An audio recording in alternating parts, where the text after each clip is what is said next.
Voilà, la paracha nous apprend une chose, le Rabbi le souligne, c'est que à chaque fois, il remontait tout le Mishkan en entier. Même si, dans une heure, il allait falloir le démonter totalement.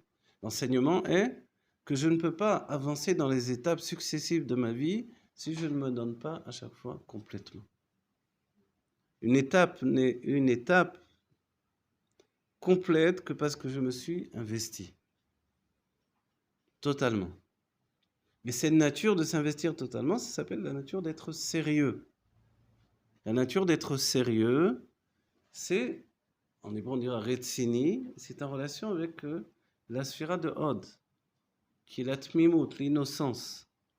Et le Rabbi Rachab a voulu faire les Tampret Mimim, une yeshiva qu'il a appelée Tampret Mimim, ceux qui vont investir dans ceux qui sont des Tmimim. Les Tmimim, ce sont les innocents. En quoi ils sont innocents? Ils sont très intelligents, ils étudient tout le temps. Ils sont innocents parce qu'ils sont entiers avec Dieu. Quand ils font quelque chose, ils le font très sérieusement. Ils s'occupent de la cache-route, ils sont très sérieux, ils iront jusqu'au bout. Ils s'occupent des enfants, ils iront jusqu'au bout. Ils s'occupent de leur prière, de leur étude, ils vont jusqu'au bout.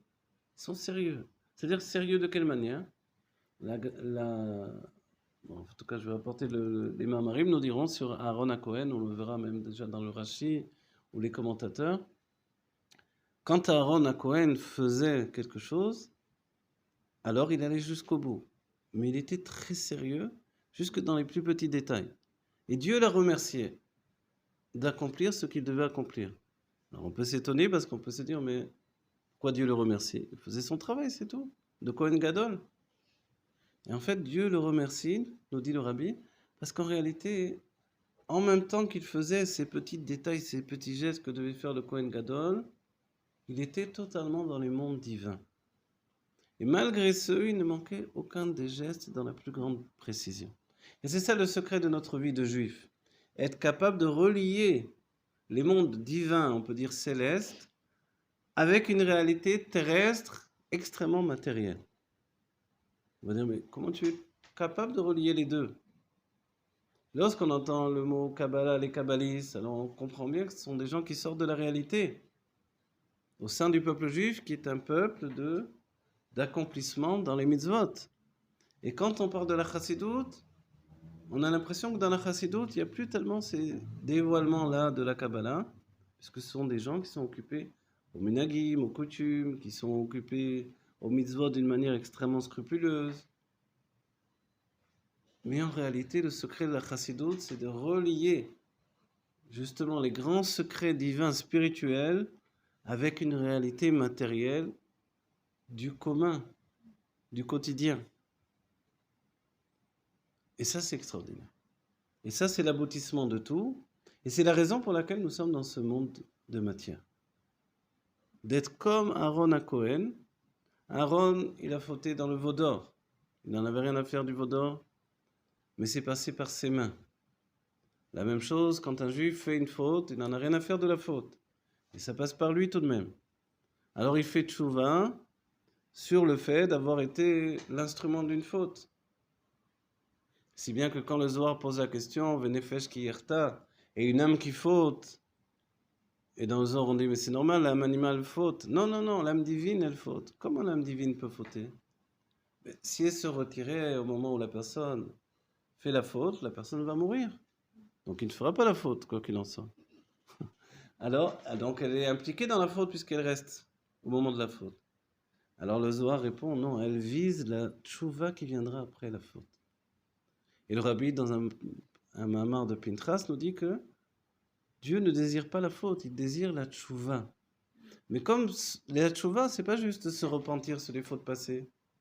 Alors c'est sans arrêt, je faute, je me repentis, je faute, je me repentis. Non. Alors qu'est-ce que c'est la tchouva? La tchouva, c'est d'être capable d'être dans un mouvement ininterrompu de remise en question, qui sont ces 42 étapes de ma vie, où je grandis parce que j'ai réfléchi, parce que je me suis remis en question. Et que si je suis resté immobile, forcément, je ne vais pas changer. Donc Shana, la Shanshino, il m'entraîne vers le changement. Et le Chodesh, le mois, pourquoi il y a besoin de l'année avec le changement? Et le mois, de nouveau mois qui lui va apporter une itrachut. Il y a les fêtes, et en dessous des fêtes, il y a les mois. Les jours de Rosh Chodesh sont des petites fêtes en fait. Et donc en fait, dans ce moment-là, je suis Mechadesh. Et c'est là où on doit se rappeler que si on est jugé à Rosh Hashanah pour toute l'année, on est capable de tout remettre en question à partir du renouvellement du mois. Et on a dit précisément, selon le l'Admor Saïd dans Ateret Rosh, on se juge soi-même. La Malchut est shkufa, elle est transparente, elle n'a pas de relation avec nous par le biais de jugement particulier. Le jugement, c'est mon propre jugement que je porte sur ma propre vie, y compris sur les autres, y compris sur moi. Donc quand je vais apprendre à bien me juger, je vais positiver, je vais projeter une année de bienfaits. Ça dépend de moi. Et peu importe que je dise qu'est-ce que j'ai fait au bon Dieu pour qu'il m'arrive ça et ça, il faudrait que j'apprenne à me dire qu'est-ce que je me suis fait pour m'infliger ça et ça. Donc en fait, Dieu m'accompagne dans ma vie. Vers le chemin où il veut aller, on le conduira. Molichim, Otto, on le conduit vers là où il veut aller, pas vers là où Dieu a décidé. Ils ne sont pas des marionnettes de Dieu. Mon libre arbitre, c'est cette faculté de me remettre en question entre chacune des étapes pour arriver à une maturité. Quand on dit le ma de la neshama, c'est aussi un mem avec un he, c'est 45 du coup. Alors là, c'est l'aspect de la chokhma. On va dire, alors le bet, c'est la relation entre mem qui est chokhma, la sagesse divine ou la sagesse que j'ai en moi, et le bet, c'est la bina. D'avoir cet échange constant entre chokhma et bina, masculin-féminin, mashpia, mekabel, c'est ça le shem membet dans ma vie. Si je suis quelqu'un qui regarde passer la vie, qui me laisse vivre, à la va comme je te pousse, évidemment, ça ne me parle pas. Mais si j'essaye de donner un sens à ma vie, de vivre avec un sens, il n'y a pas de psychologie positive sans le fait de chercher le sens à la vie. Alors dans ce cas-là, je suis en transformation, en amélioration, et je dois devenir moi-même. Je vais vers moi et je deviendrai moi-même. Je deviendrai moi, et non pas un autre. Pour ce faire, je dois découvrir quel est mon travail personnel. Bon voilà, on a mis en place ces éléments. Dans l'année à venir, si Dieu veut, il y a plusieurs fois, plus d'une fois, le Rabbi, en rapportant les sages, a cité qu'il y a l'année de la Shemitah, et après la Shemitah, dans l'année de la Shemitah, il y a la guerre, comme on voit la guerre entre la Russie et l'Ukraine, et après la Shemitah, c'est la Géoula. Plus d'une fois, les sages ont rapporté cet enseignement-là. On souhaite que ça vienne bien avant, immédiatement, Tefoumian Mamaj, mais nous-mêmes, on doit se dire que si ce sont les vacances d'été, il y a au sein des vacances d'été quelque chose de plus profond, qui est le calendrier juif. Nous sommes Ben Ametzarim, entre les jours étroits. L'étroitesse, non pas pour nous infliger, de nous torturer, on s'est assez torturé pendant des siècles, mais pour essentialiser tout ce qui est en moi de merveilleux. Optimiser tout ce que Dieu m'a transmis pour pouvoir l'utiliser au maximum.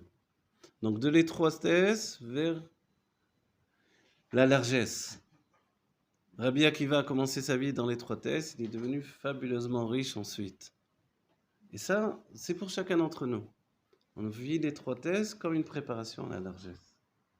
Et on doit tous y accéder, être riche matériellement, spirituellement, avoir une année de bienfaits matériels et spirituels, puisque les deux se réunissent et les deux sont un état de perfection pour chacun d'entre nous.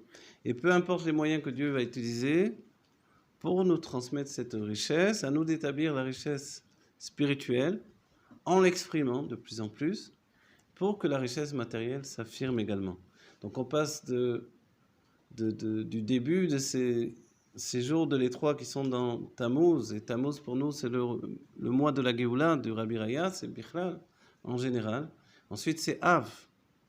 Et Av c'est le père de tous les mois. C'est pour ça qu'il s'appelle Av, le père. C'est le Aleph Bet de tout ce qui est positif.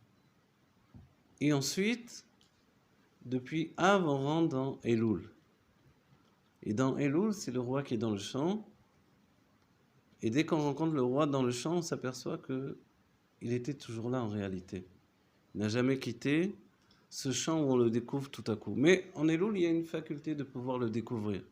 Alors à nous d'être en éveil et de se rendre compte que Dieu ne m'a jamais quitté. Keli, Keli, lama azaftani. Dieu, Dieu, pourquoi tu m'as abandonné? En réalité, Dieu ne nous abandonne jamais. Ce sont nos sensations qui nous trompent.